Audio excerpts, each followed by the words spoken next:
The crypto clobbering, crypto catastrophe, the crypto curveball, whatever you want to call it, that was the biggest liquidation event in all of crypto history, and the charts show it. I mean, no one was spared on that. I mean, I personally got smoked. Most people, probably 99.99% of people, got smoked on that. There was no ducking that unless you're Raza and you're a legend. But what we need to cover in the charts is, where are we at now?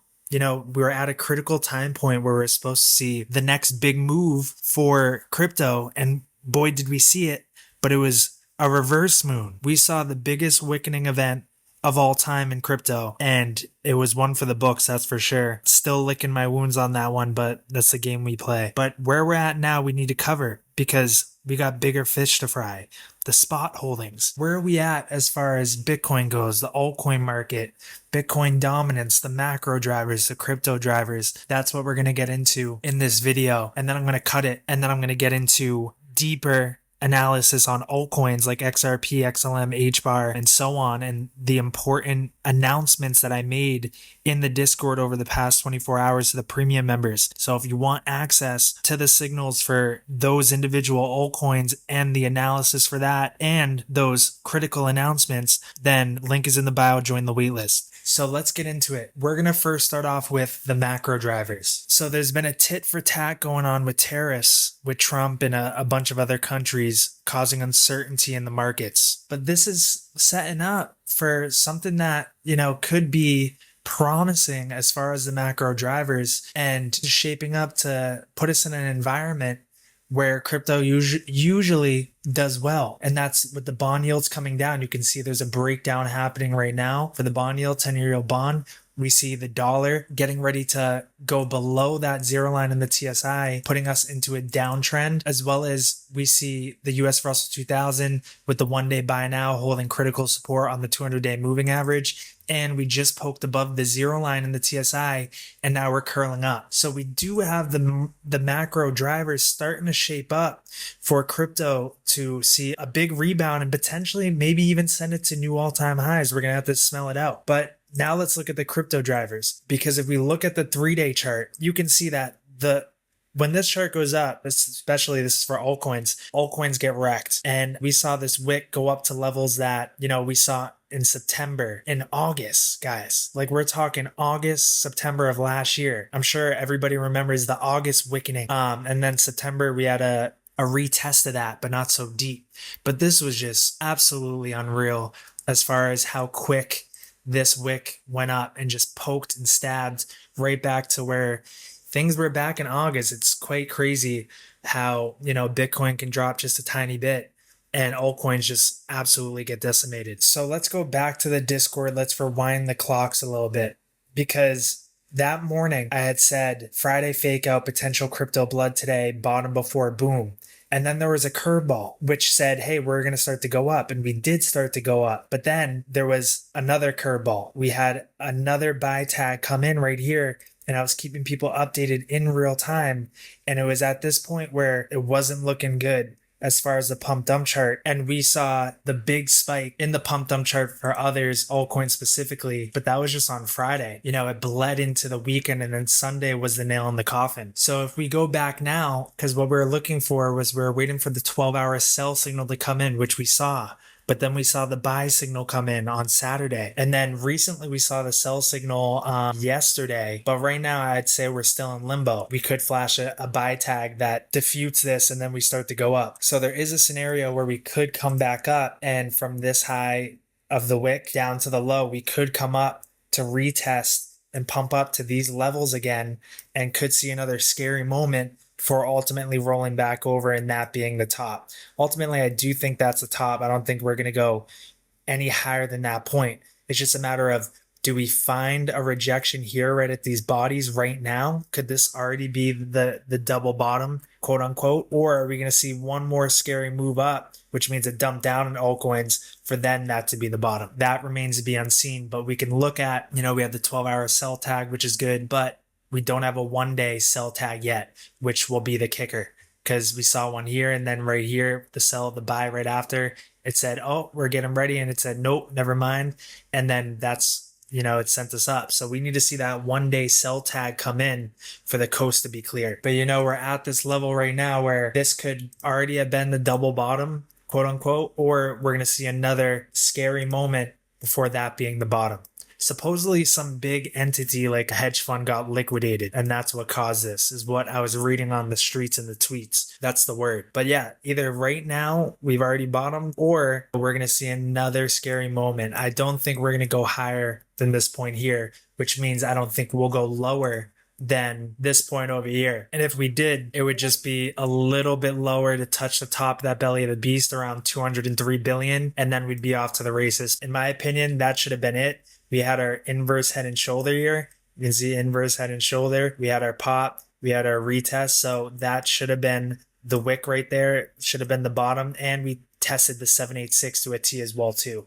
So I don't think we're going to go lower than that, but we do still see a yellow 786 there from the very low of August to the most recent high there as well. So we could see a little bit lower depending on if there's any catalysts or narratives to go along with it. So that's the pump dump chart. And then looking at the alt season pulse chart, I mean, this thing fired up, unreal as well too, all the way up to around August, and then back to we're talking June 2023, we're talking October 2023. It's just unreal how big that event was. Really, like looking at the drivers, it brought us right up to levels that we've seen the prior tops come in, which means that we should have seen the alt capitulation bottom come in as well too. But we're still looking to see, if we go to a weekly chart for the alt season pulse chart, we need to see this cross back down. For right now, we're seeing the higher time frames, the momentum starting to curl up, which is not good. And we saw a buy tag come in the last week of January. So we need to see this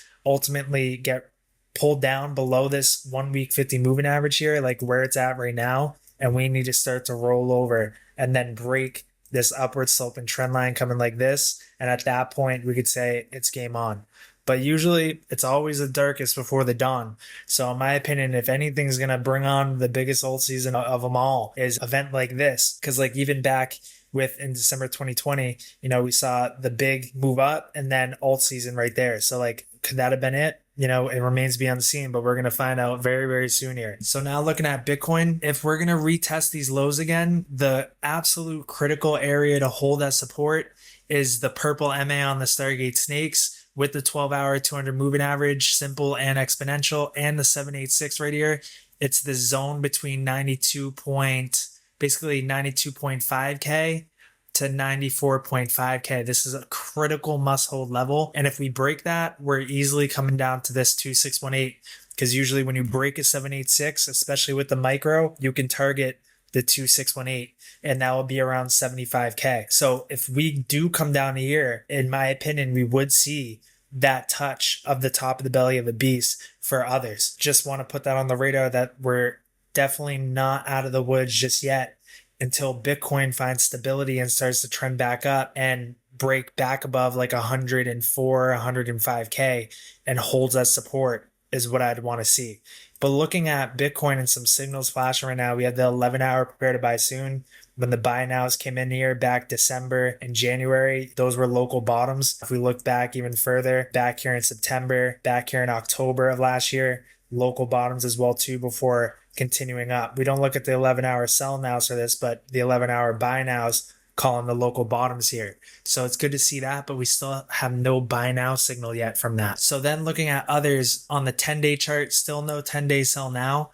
If we look at the weekly though, I think we had confirmed that sell now signal here. So it's going to be very critical that we reclaim, hopefully by the end of this week, back above this green market structure ribbon. Because back here, we did see that sell now, but we held the market structure ribbon and we continued. Here, we broke through it. So it's very critical that we get back above 330 billion and hold that weekly candle, the bodies above by Sunday for us to just continue on. And that would be a breakout of this downward sloping resistance as well too.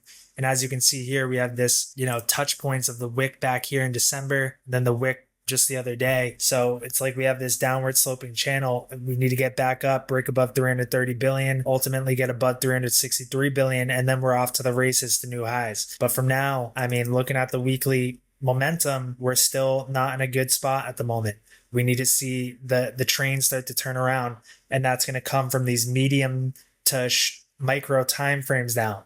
So looking at the 3-day chart, we're still beat red, and that 3-day TSI is coming down hot. So we need to absolutely U-turn ASAP, or this is going to dip below the zero line. And, back here, that was, May 1st, 2023, no good until July. And then back here, May of 2024, we had our cruel summer. So it's going to be very key that we just U-turn ASAP by the end of this week. It's going to be a critical week as far as how the rest of this month plays out, and ultimately quarter 1. But looking at the 1-day chart, let's see if we're getting some signs of a U-turn starting to happen. We are seeing that 1-day TSI dip below. Let's look at the 12-hour. That's a 2-day chart. Yeah, 1 day is easily below. 2 days starting to dip. If we look at the 12-hour chart, we need to start to recover ASAP. We want to see this start to curl back up in the next 24 to 36 hours. And then we can give a shot at coming up, breaking it back above the zero line. And that will pull the 1 day and the 2 day and the 3 day back up. And this will save the 3 day from crossing ferociously down below that zero line, which is no good. So it's one of those times where, it's time to dial in on those more micro charts, because where we're at right now is so critical. Looking at the 12-hour chart, we do have a 12-hour prepare to buy soon. Let's see if we have a 1 day prepare to buy soon. Nope, we don't even have that. Let's go to like a 20-hour. Yep, 20-hour prepare. 21. Let's see. 22. Yep. Let's look at 23. Yep. So we are seeing some signs of a potential bottom here, but we need to see, those medium time frames, the momentum start to curl up. We're still not out of the woods yet. But by all means, I do not think this is the macro top. I believe we still have big move ahead of us. It's just a matter of if it's going to come sooner or later. But we're going to see a big move, and we're going to see new all-time highs for a lot of these coins, altcoins specifically. It's just a matter of if it's going to come sooner or later. And that's going to come from what I was just showing you as far as those. We'll be able to gauge it depending on those micro and medium time frames at this point, because the macro time frames are not shaping up well. But the macro drivers are, which could help the micro and medium time frames turn around here in a big way. And then the crypto drivers, we know what we're looking at for that. So I'm going to cut it here, and I'm going to then post this to YouTube, and then I'm going to continue with the private market update for the members for coins like XRP, XLM, HBAR, Flare, XDC, Stronghold, Ondo, etc. Because I made some major announcements in the Discord for the VIP members. So if you're a VIP, make sure you check the Discord. I sent out an email as well too to everybody, and I'm going to follow up with some visuals as to that announcement that I made in the past 24 hours. So I'm going to cut this, and I'll see you guys in the Discord. If you want access to VIP, link is in the bio. Join the waitlist. First come, first serve on that. I might let a few people in over the week, and I'm still going to dish out the 2025 price prediction videos on coins like HBAR, Jasmy, Ondo, etc. But first and foremost, we got to deal with the market at hand. So once we see the market start to stabilize, then I will start dishing those out publicly on YouTube for the 2025 moonshots of specific altcoins. So if you have a certain altcoin you want me to do, leave a comment on that and I'll do it. Or if there's an update you want me to do for a certain coin like XCN, I'll do that as well too. So I'll see you guys in the Discord. Link is in the bio for that, and I'll see you guys in the next video.